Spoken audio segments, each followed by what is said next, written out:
y'all, I'm going to tell it on myself just because I thought about this later and thought it was kind of funny. I hid from everybody in the house. I literally hid from everybody in the house. I don't think you're the first person to do that. So in my living room, like when you walk in my house, to the side, look, I shouldn't be telling people how. Because they're going to be looking for you there next time. We'll cut out where she hid it. Well, they found me. Oh. Hey everybody, welcome back to Women Work Your Faith.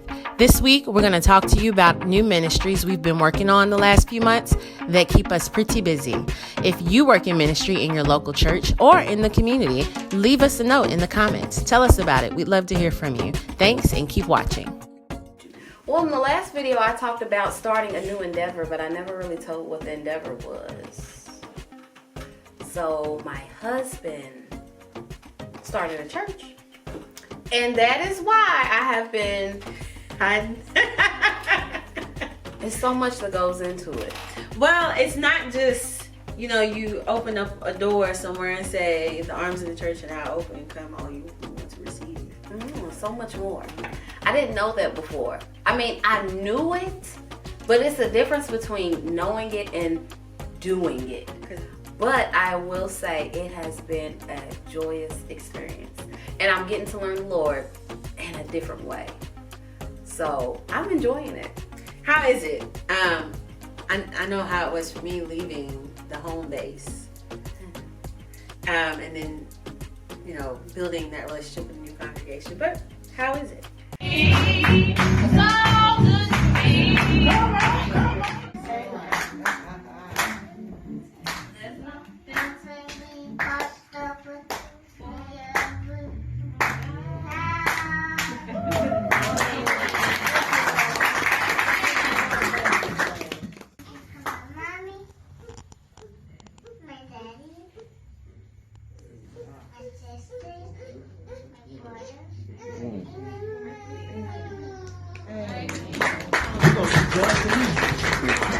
The members ain't grievous when you love them.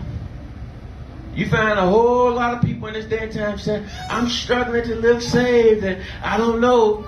You make up your mind. Thank you. Thank you. Thank you, Lord. The thing about it was, it's different when you go from being the help to now needing help. So I was accustomed to always being the one to, hey, I'll help this, I'll do this. What do you need me to do? This, such, such, such. And now I find myself where I'm needing people to help me. But I'm learning when I pray for these things that we have need of, that the Lord is answering the prayers. That is more exciting than the actual prayer being answered.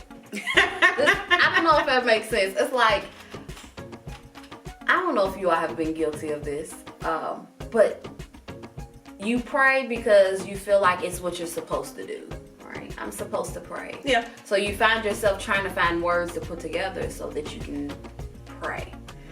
But I'm beyond that, because once you see the Lord answer a prayer, it's like, whoa, hold on, God, I know you up there, but you hear me when I pray. That is like a wonderful experience.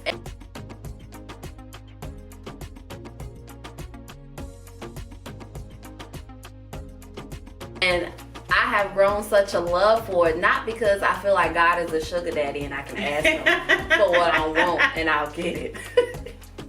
But it's the connection that you get, and that the things that I'm praying for, I'm not praying for selfish things for myself.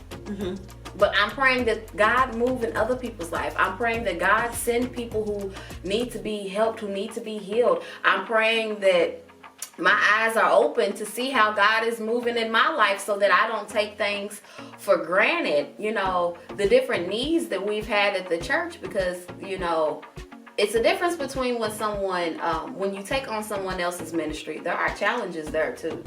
And then there are also challenges when you're starting your own. And we stepped out with nothing. I'm telling you, it was just a family.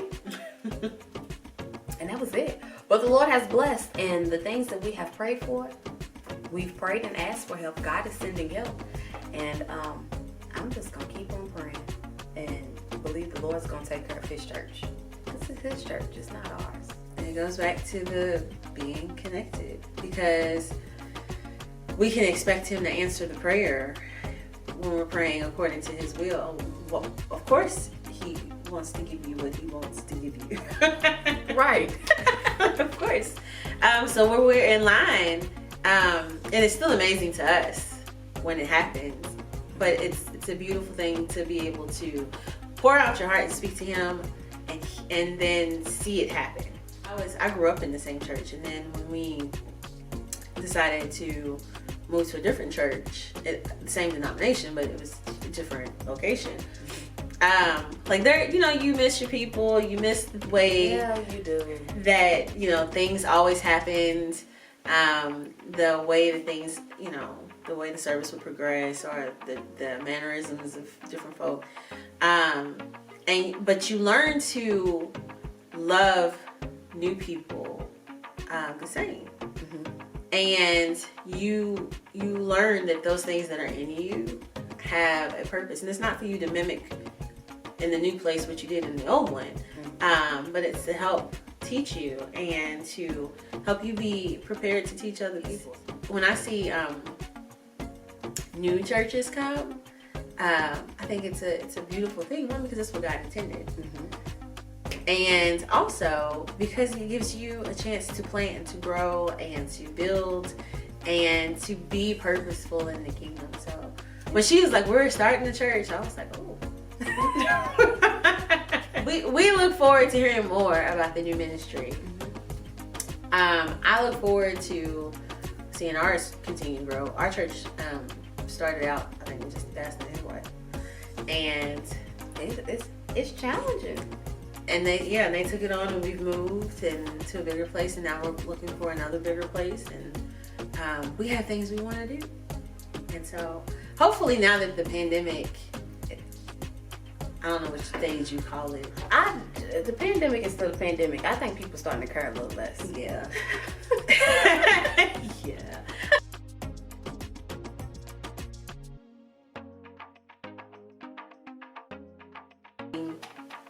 I'm looking forward to doing more. So like at work, it's different because we just chatting now. I know. We talking about whatever. Work is different, right? Because there is not the opportunity to just be like, sorry, we're not coming. But I have a wonderful body of people who want to do whatever they can to help people that need it, which also exists in the church, but it's different in how you help them translate that into activity. And so what I would like to do this year is to help them translate that into activity.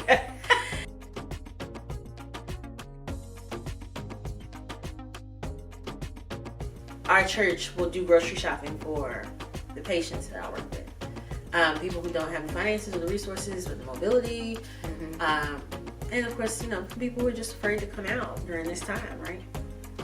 And so they do shopping for basic needs and supplies. And that's something that they have really enjoyed doing.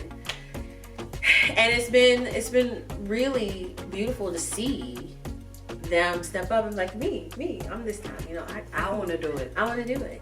What I really like, you ever see somebody, they're going to donate some food, but they get the Tostios and not the Cheerios?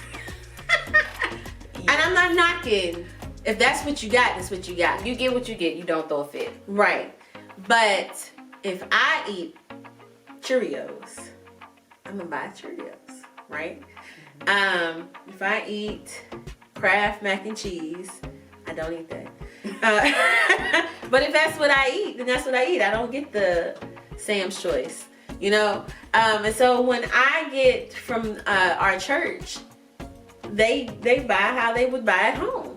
And I like that. Right. You do unto others as you would have them do unto you. Yes. So I want to give you what's right, not what's left. I heard one of the deacons at your church say that, and that stuck with me. Yes, I like that too. And you know, like when I pick up the bag, you know, they don't have the little, I don't know what the little 99-cent pasta sauce is. No, you know, they got the Bertolli or whatever it is. You know, they got the, you know, it's not the $10 jar. Right. But I appreciate that. And it's not belittling because you do what you're able to do. Yes. But just the heart behind it. Like, that's a good point. If I do what I would do at home. Yeah. So if I use real expensive butter, then I will buy them the really expensive butter. Or if I get DiGiorno pizza, right? Or Marie Calendar frozen meal, I don't eat that. But that's something that they'll purchase, like things that can be put in the freezer, easily reheated, things like that. If that's what I get, you know, Marie ain't cheap. But I appreciate that they treat those people the same way they would treat their children or their families in their home. And I love seeing that. Mm-hmm. It's the heart behind it. It's the heart behind it. They want people to be blessed. And they're not trying to bless them with little pennies on the counter. They are giving them whatever it is that they would do for themselves. Like, if I'm hungry, what would I eat? You know? And I like that. I think that's something beautiful that I've been able to see this year. That's made me feel good about my church and the people I worship with. Wow. I was thinking about how when people try to listen to me, when we can find ourselves trying to get rid of, I'm gonna get rid of these clothes, and you give people stuff This raggedy. This raggedy. No, give somebody something that they can use. Give them something they can use. You hear so much bad, especially now. It's like you hearing so much bad that people are doing. It's nice to hear that people still have a heart and people still want to do good and do for others. And not shortchange them. And not short. See, we've been productive. We fall out, but we done some stuff. We did some things. So right now, we're probably gonna do something we shouldn't do.